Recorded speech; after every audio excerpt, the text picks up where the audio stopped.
Muito obrigada. Excelentíssimo Dr. Duarte Azinheira, vogal do Conselho de Administração da Imprensa Nacional de Casa da Moeda, excelentíssima senhora Maria Helena Monteiro, muito obrigada. Excelentíssima senhora doutora Silvia Garcia, professor Nuno Gonçalves e doutor Ignácio Belda, membros do painel. É um orgulho para mim ter ex-alunos nestas posições. Eu fico mesmo orgulhosa. Eu sou muito orgulhosa dos meus ex-alunos. Caros colegas, caros participantes, muito obrigada pelo convite para estar aqui num tema que vocês certamente sabem me é muito caro. E tão caro que há muitos anos, quando eu decidi entrar na área da inteligência artificial, e toda a gente me disse que disparate, inteligência artificial está morta. Okay? Eu mantive-me ali, tive o privilégio de ter muitos alunos, colegas,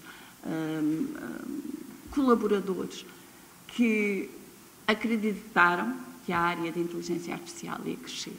E hoje estamos aqui num evento que eu não imaginaria há uns anos que viesse a acontecer, na medida em que estamos a discutir, ou tentado aqui a discutir, a governação da inteligência artificial. É incrível. A Goretti já disse que a Appia foi fundada há 40 anos. Eu devo ser dos primeiros membros da Appia. Não sei qual sou o número, mas estou ali nos primeiros. Mas a IA surgiu em 56, pelo um conjunto de pais, os pais da IA. Notem que não há as mães, nem as madrinhas, é sempre os pais.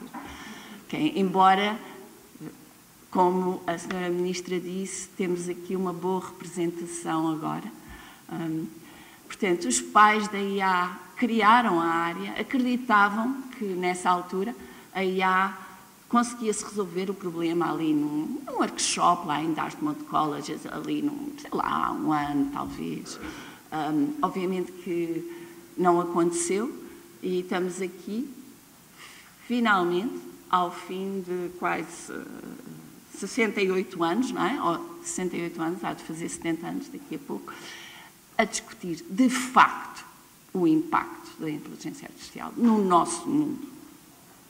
E queria, para iniciar, contar-vos a história da Sara. A Sara é uma adolescente, como os adolescentes comuns, que anda nas redes sociais, no TikTok, e que um dia, e com cuidados, aqueles cuidados de não partilhar coisas, os meus filhos na altura eu tinha muito cuidado que eles não partilhassem coisas. Pronto. No entanto, houve um dia que começaram a surgir imagens comprometedoras, estranhas dela nas redes sociais. Não eram imagens dela, tinham a cara dela, mas eram deepfakes e que andavam a partilhar. Obviamente que este tipo de situações nós não queremos que aconteça. E, embora a Sara seja uma personagem inventada aqui por mim, na realidade ela não é muito diferente de muitos adolescentes, em particular 20 adolescentes em Badajoz, que no último ano letivo viram as suas imagens, fotos, com corpos que não eram os deles, gerados por deepfake pelas redes sociais.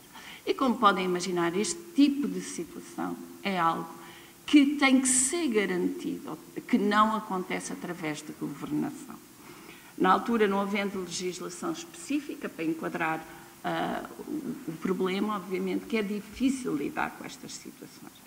Portanto, nós na Europa, e eu digo nós porque nós fazemos parte deste movimento, estamos a trabalhar para garantir que a inteligência artificial não causa danos como estes que pode causar aos nossos jovens. O AI Act, eu lembro-me perfeitamente do High Level Group, quando começou, do grupo de trabalho inicial, as discussões que houve, a necessidade de perceber que, de facto, a IA precisa de ser regulada de alguma forma, e o AI Act aparece como a primeira legislação a nível mundial e que foi aprovada no Parlamento Europeu no início deste ano e que exige que todos os Estados-membros, nomeadamente Portugal, se adequem o seu quadro normativo de acordo com as regras estabelecidas. E hoje já vimos aqui uma série de organizações e de instituições que têm que se alterar, ser constituídas para estar de acordo com o AI Act. E a senhora Ministra referenciou que a dia 2 de novembro serão lançados os organismos públicos, não é o meu, não. Os organismos públicos responsáveis por esta implementação e, de facto, é um trabalho que nós estamos a fazer a nível de governo. E esta legislação é muito importante porque os riscos para a nossa sociedade podem impedir, podem levar a situações como dos jovens ou, por exemplo, a situação que aconteceu em Myanmar, que é uma situação que muitos de vocês conhecem, com o algoritmo a amplificar, da Meta, do Facebook, a amplificar de forma proativa a violência contra os Rohingya. E, na realidade, o algoritmo em si, que reforça, portanto, o que faz é que é baseado no engagement, não é? E, portanto, reforça esse engagement e o que é escolhido para mostrar, para ser aquilo que é sugerido, portanto, a recomendação que é feita é algo que é o mais surpreendente. Este tipo de algoritmos de recomendação, o que interessa é aquilo que causa mais emoção, o que é mais surpreendente. Provavelmente o que é falso é mais surpreendente e, portanto, as notícias falsas e a informação falsa é propagada a uma velocidade muito maior e atinge muito mais pessoas do que a informação verdadeira e os factos reais. Portanto, o AI Act, como já falámos aqui, tem uma abordagem que considera o risco a vários níveis, classifica os sistemas de IA em categorias consoante estes níveis de risco e, portanto, tem uma abordagem relativamente a esses riscos e, dependendo do tipo de risco, vai ter uma forma de lidar com o desenvolvimento, a implementação e, portanto, realmente a governança da inteligência artificial em Portugal é importante que eventos como este aconteçam para que todas as empresas, o setor empresarial, mas a comunidade em geral, esteja consciente de que temos que olhar para a forma como vai ser implementada esta regulação. Mas falemos um bocadinho de ciência. Isto porquê? Porque a IA não teria acontecido sem a ciência. Os algoritmos, as redes neuronais, todo o trabalho que está por detrás do Transformer, do ChatGPT, vem de conhecimento científico.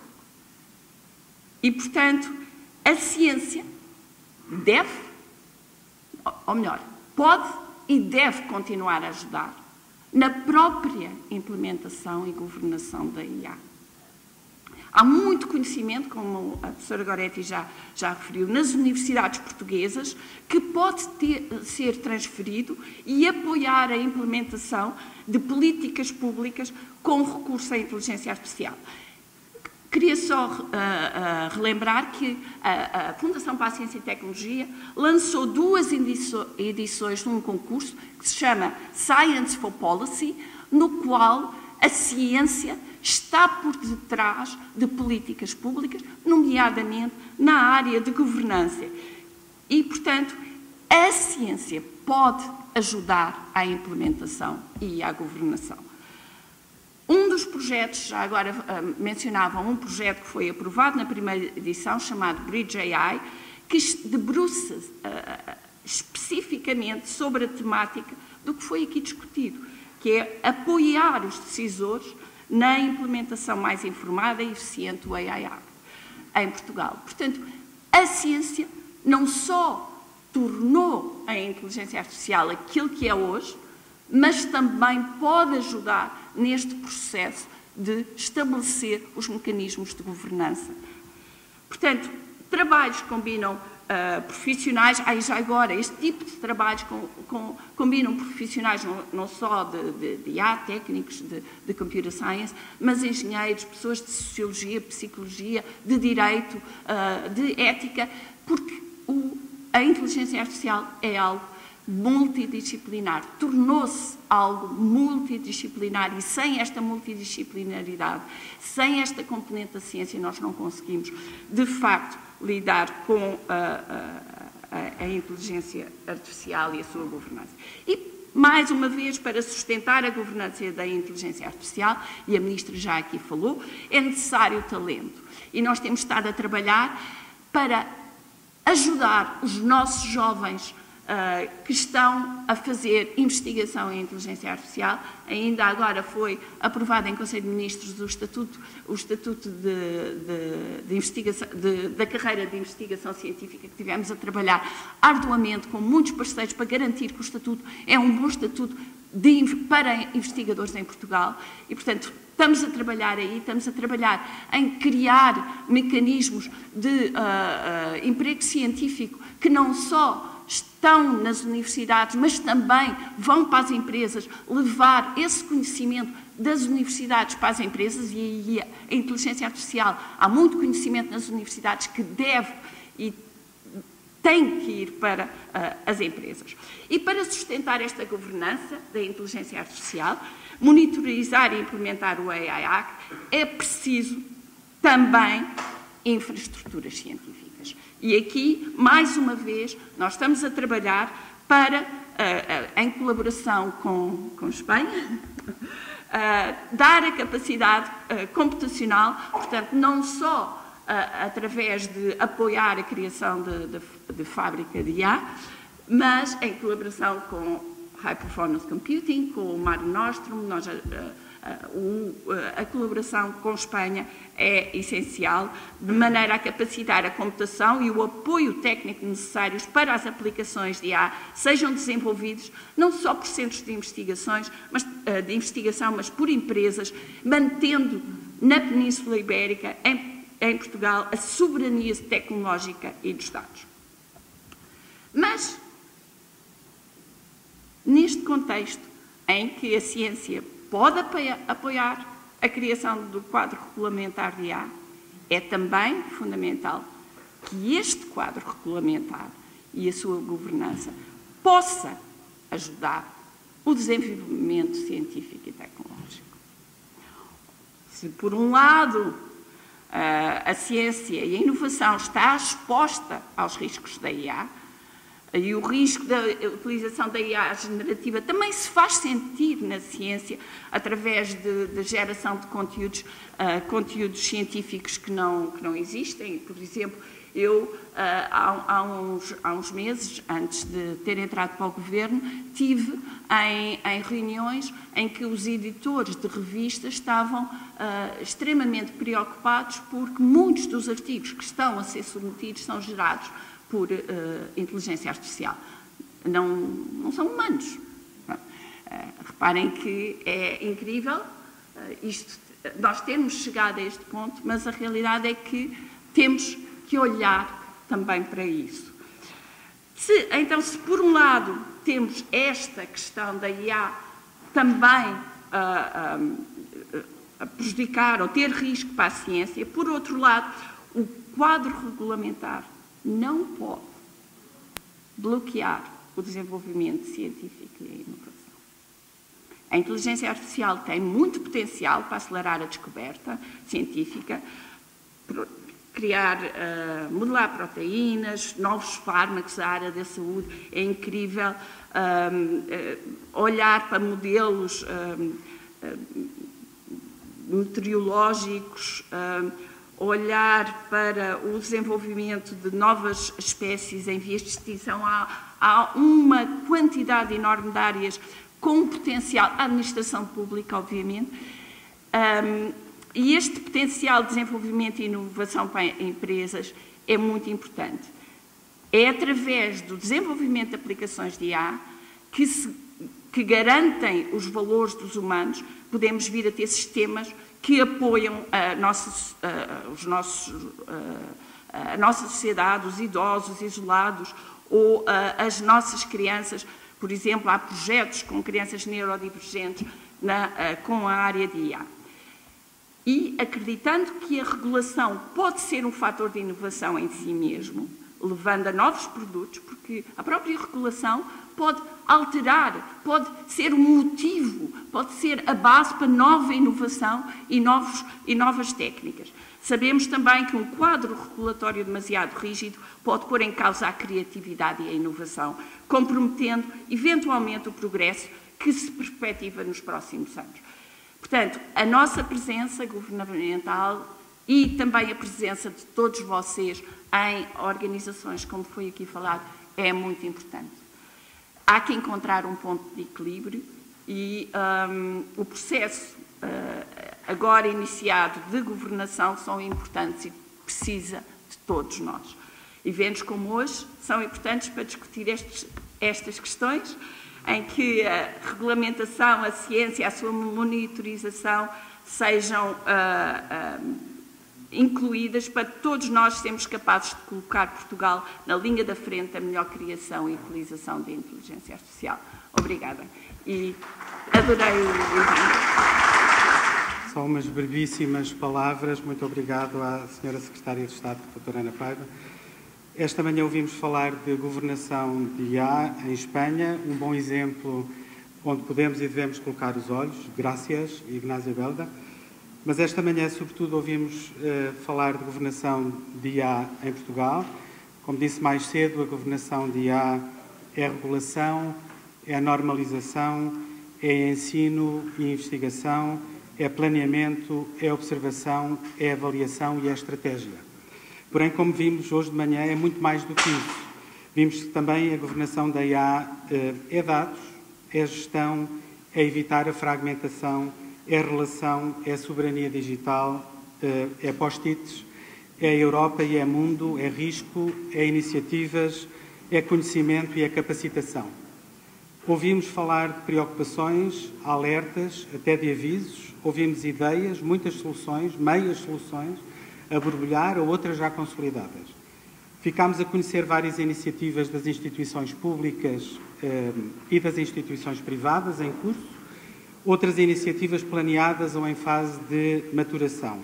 A IA tem-nos posto a mexer, o que é bom, mas vai-nos fazer evoluir muito mais, não falta muito. Por fim, a ambição do Grupo de Inteligência Artificial da APDSI concretizou-se. A ambição de juntar num espaço tantas e tantos intervenientes-chave para a agenda da inteligência artificial em Portugal está cumprida. Estou grato por isso. Bem-ajam. Muito obrigado.